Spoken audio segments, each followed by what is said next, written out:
Boxing is no joke. Welcome to Hood Champion Boxing and Sports. Please like and subscribe, become a member, follow me on Twitter and Instagram. Leave that donation for the fried rice and chicken wings. Look, man.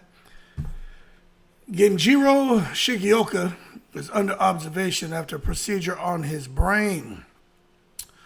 Everybody has thoughts going out to him and his family as he remains hospitalized. And he is still unconscious, suffered an acute subdural hematoma after fighting Pedro Tadurin. And let me just tell you, that's crazy. And when and basically what that is, it's a craniotomy. And I was following his split decision loss to Tadurin over the weekend. Now, a craniotomy is a procedure that removes part of the skull in preparation for brain surgery. Shigeoka suffered an acute subdural hematoma, a life-threatening condition where blood accumulates between the brain and the brain's outer covering, and his loss to Tadurin. The 25-year-old collapsed in the ring shortly after the decision was read and had to be stretchered out of the arena. This was the second time that Shigeoka had collapsed after a fight with Tadurin. Damn. He also collapsed after their first meeting in July, which Tadurin won by 9th round stoppage. So what this tells me is he probably already had some serious brain damage, you know what I'm saying? Or some kind of damage where the second fight just really didn't help the situation. Shigeoka suffered a fractured orbital bone that required surgery and was medically cleared to face Tadurin in the rematch. However, this will be the last time that Shigeoka will compete in a boxing match. So his career is over, man. According to the rules set forth by the Japanese Boxing Commission, a fighter who has undergone brain surgery will not be licensed to compete and is forced to retire, which is totally understandable. According to JBC, Japanese former IBF champion Ginjiro Shigeoka has suffered from an acute subdural hematoma and has already undergone a craniotomy. Viva Promotions came out and put out a statement out there on Facebook. And hey, it's just one of those things, man. He's still undergoing observation in a private hospital in Osaka, Japan, and the commission's already enforced that Shigeoka has to retire, man. And he's still not in the clear, you know what I'm saying? But he was a standout amateur, man. 56 wins, 1 loss as an amateur. His only loss came against his older brother, Udai, when his corner threw in the towel after the family members agreed not to face each other in the tournament. So his brother didn't even really beat him. They just didn't want to have their brothers face each other. And Shigeoka turned pro in 2018 and started his career with 11 wins, 9 knockouts. He defeated Daniel Valladares by knockout for the IBF strawweight title in 2023. He made 1 successful defense before 2 losses to Tadurin. Now, let me tell you this, man. When you see these fighters, getting this brain damage, I mean, look, even I like to have fun. Craniotomy. I like to have fun just talking about fighters and stuff like that. But one thing I'll tell you is, this shit is no joke, man. These guys are really out here putting their lives on the line. And I guess if a person has never boxed, they don't know when to draw the line in the sand as far as the jokes and having fun with conversation about boxing. But this is a problem, This is serious, man.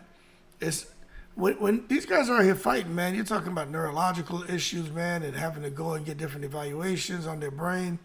And it's just one of those things where there's no helmet, and it makes you appreciate a guy like a Shakur Stevenson a little bit more, because with Shakur Stevenson, he's going to be defense first. There's still always a chance that something like that can happen to a Shakur Stevenson, but we want to see the mashup crash up. We want to see guys get in there and just slug it out. We want to see the blood. We want to see guys get hurt, but we don't ever want to see somebody end up going through what this guy's going through, man. Boxing's a violent sport in which every participant accepts the risk of brain damage or death. They all know what the risks are. And it's no surprise that the sport's been linked to acute neurological injury and chronic brain damage. Even Deontay Wilder was up there crying, just talking about Pritchard Colon's situation. Now that's just one of those fights But I know what happened in that fight. He was getting hit in the back of the head, and it was that referee too. The referee's a dirty ref. That's the same referee who reffed the Amir Khan Lamont Peterson fight and took a point from Khan and was doing everything he could to make sure Lamont Peterson won that fight. He was a dirty referee. And when I saw him, when I went and watched the Pritchard Cologne fight and saw that was a ref, I said that's why the referee was sitting there allowing the bullshit from the other guy and not him, because he was corrupt. Anyway, the most common life-threatening injury encountered by its participants is a subdural hematoma, and that's what the Japanese fighter, that's the issue that he had, man, and he succumbed to that. But I just tell you what, for those people who don't really understand the dangers of a subdural hematoma, it's the most feared consequence of chronic insult to the nervous system. You know what I'm saying? And I'm just telling you, even if he comes out of there and he's still alive and everything, he could end up with dementia or punch drunkenness. And although advances in imaging and neuropsychological testing have improved the ability to diagnose injuries, the unprecedented sensitivity and wide availability of these modalities have increased the detection of mild cognitive impairment and small asymptomatic imaging abnormalities, man. It's just really unfortunate, man. But anyway, we'll see what happens. Ain't no joke. You know, the thing to understand here, man, is a lot of these athletes, man, you know, half of them were amateurs, you know, and then some are professionals. When you start talking about guys who start suffering from these different symptoms, you know, of the brain damage, man. And ages can range from as early as 18 all the way up to 55 years to where you just start to see these symptoms and different things happening with them. And of course, the worst case scenario is where, like, at the end of a fight, a guy collapses. And there are treatments, but treatments range from just, you know, observation to decompressive craniotomy, which is what Shigeoka had to go through.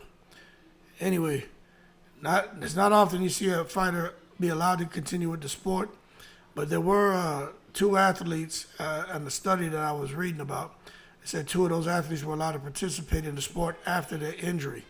One following a lengthy legal battle, and the other one with no known sequel. So, and they said one boxer died within 48 hours of the injury, and at least two suffered permanent neurological deficits, and then the rest of it is talking about dementia and different things. But it's real unfortunate, man. Anyway, y'all keep cool. We know boxing's a violent sport. There's always a risk of something bad happening to them, man. And these are the things that you just don't want to see happen. Anyway, y'all keep cool, man. Prayers go out to that guy in the breeze.